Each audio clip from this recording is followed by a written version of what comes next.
त्र्यंबकं यजामहे सुगंधिं पुष्टिवर्धनम् उर्वारुकमेव बन्धनात् मृत्योर्मुक्षीयमामृतात्। जय शिव शंकर, जय भोलेनाथ। श्रावण मास का महात्म सुनने वाले सभी भक्तों का आज की कथा में हार्दिक स्वागत है। भगवान भोलेनाथ की कृपा सदैव ही आप सभी पर और आपके समस्त परिवारजनों पर बनी रहे। तो आइए आज आप सुनेंगे 10वें अध्याय का महात्म। बोलिए शिव शंकर भगवान की जय।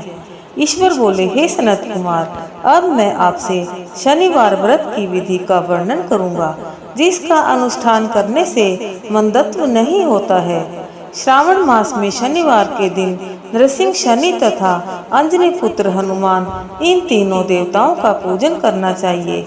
दीवार पर अथवा स्तंभ पर नृसिंह की सुंदर प्रतिमा बनाकर हल्दी युक्त चंदन से और नीले, लाल तथा पीले सुंदर पुष्पों से लक्ष्मी सहित जगतपति नृसिंह का भली भांति पूजन करके उन्हें खिचड़ी का नैवेद्य तथा कुंजर नामक शाक का भोग अर्पण करना चाहिए। उसी को स्वयं भी खाना चाहिए और ब्राह्मणों को भी खिलाना चाहिए। तिल का तेल तथा घृत स्नान भगवान नृसिंह को प्रिय है। शनिवार के दिन तिल सभी कार्यों के लिए प्रशस्त है। शनिवार के दिन तिल के तेल से ब्राह्मणों तथा सुवासिनी स्त्रियों को उपटन लगाना चाहिए तथा कुटुंब सहित स्वयं भी संपूर्ण शरीर में तेल लगाकर स्नान करना चाहिए तथा उड़द का भोजन ग्रहण करना चाहिए। इससे भगवान नृसिंह प्रसन्न होते हैं। इस प्रकार श्रावण मास में चारों शनिवारों में इस व्रत को करना चाहिए। जो ऐसा करता है उसके घर में स्थिर लक्ष्मी का वास रहता है और धन धान्य की समृद्धि होती है। पुत्रहीन व्यक्ति पुत्र वाला हो जाता है और इस लोक में सुख भोग कर अंत में वैकुंठ प्राप्त करता है। नृसिंह की कृपा से मनुष्य की चारों दिशाओं में व्याप्त रहने वाली उत्तम कीर्ति होती है। हे सौम्य, मैंने आपसे नृसिंह का यह उत्तम व्रत कहा। हे सनत कुमार, अब शनि की प्रसन्नता के लिए जो करना चाहिए उसे सुनिए। एक लंगड़े ब्राह्मण और उसके अभाव में किसी ब्राह्मण के शरीर में तिल का तेल लगाकर उसे उष्ण जल से स्नान कराना चाहिए और श्रद्धा पूर्वक नृसिंह के लिए बताए गए अन्न अर्थात खिचड़ी उसे खिलानी चाहिए। उसके बाद तेल, लोहा, काला तिल, काला उड़द, काला कंबल प्रदान करना चाहिए। इसके बाद व्रती यह कहे कि मैंने यह सब शनि की प्रसन्नता के लिए किया है, शनि देव मुझ पर प्रसन्न हो। उसके बाद तिल के तेल से शनि का अभिषेक कराना चाहिए। उनके पूजन में तिल तथा उड़द के अक्षत प्रशस्त माने गए हैं। हे मुने, अब मैं शनि का ध्यान बताऊंगा, आप ध्यान पूर्वक सुनिए। शनिश्चर कृष्ण वर्ण वाले हैं, मंद गति वाले हैं, काश्यप गोत्र वाले हैं, सौराष्ट्र देश में पैदा हुए हैं, सूर्य पुत्र हैं, वर देने वाले हैं, दंड के समान आकार वाले मंडल में स्थित हैं, इंद्र नीलमणि तुल्य कांति वाले हैं, हाथों में धनुष बाण त्रिशूल धारण किए हुए हैं, गीध पर आरूढ़ हैं, यम इनके अधिदेवता हैं, ब्रह्मा इनके प्रत्यधिदेवता हैं। ये कस्तूरी, अगरू का गंध तथा गूगल का धूप ग्रहण करते हैं। इन्हें खिचड़ी प्रिय है। इस प्रकार ध्यान की विधि कही गई है। इनके पूजन के लिए लोहमयी सुंदर प्रतिमा बनानी चाहिए। हे द्विजश्रेष्ठ, इनके निमित्त की गई पूजा में कृष्ण अर्थात काली वस्तु का दान करना चाहिए। ब्राह्मण को काले रंग के 2 वस्त्र देने चाहिए और काले बछड़े सहित काली गो प्रदान करनी चाहिए। विधि पूर्वक पूजा करके इस प्रकार प्रार्थना का स्तुति करनी चाहिए।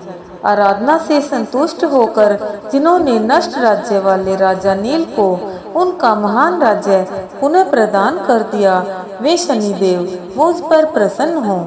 नील अंजन के समान वर्ण वाले, मंद गति से चलने वाले और छाया देवी तथा सूर्य से उत्पन्न होने वाले उन शनिश्चर को मैं नमस्कार करता हूँ। मंडल के कोण में स्थित आपको नमस्कार है। पिंगल नाम वाले आप शनि को नमस्कार है। हे देवेश, मुझ दीन तथा शरणागत पर कृपा कीजिए। इस प्रकार स्तुति के द्वारा प्रार्थना करके बार बार प्रणाम करना चाहिए। 3 वर्णों ब्राह्मण, क्षत्रिय, वैश्य के लिए शनि के पूजन में शन्नो देवी इस वैदिक मंत्र का प्रयोग बताया गया है और शूद्रों के लिए पूजन में नाम मंत्र का प्रयोग बताया गया है। जो व्यक्ति दत्त चित्त होकर इस विधि से शनि देव का पूजन करेगा, उसे स्वप्न में भी शनि का भय नहीं होगा। हे विप्र, जो मनुष्य श्रावण मास में प्रत्येक शनिवार के दिन भक्ति पूर्वक इस विधि से इस व्रत को करेंगे, उन्हें शनिश्चर के द्वारा लेश मात्र भी कष्ट नहीं होगा। जन्म राशि से पहले दूसरे, चौथे, 5वें, 7वें, 8वें, 9वें अथवा 12वें स्थान में स्थित शनि सदा कष्ट पहुंचाता है। शनि की शांति के लिए क्षमाग्नि इस मंत्र का जप कराना बताया गया है। उसकी प्रसन्नता के लिए इंद्र नीलमणि का दान करना चाहिए। हे सनत कुमार, इसके बाद अब मैं हनुमान जी की प्रसन्नता के लिए विधि का वर्णन करूंगा।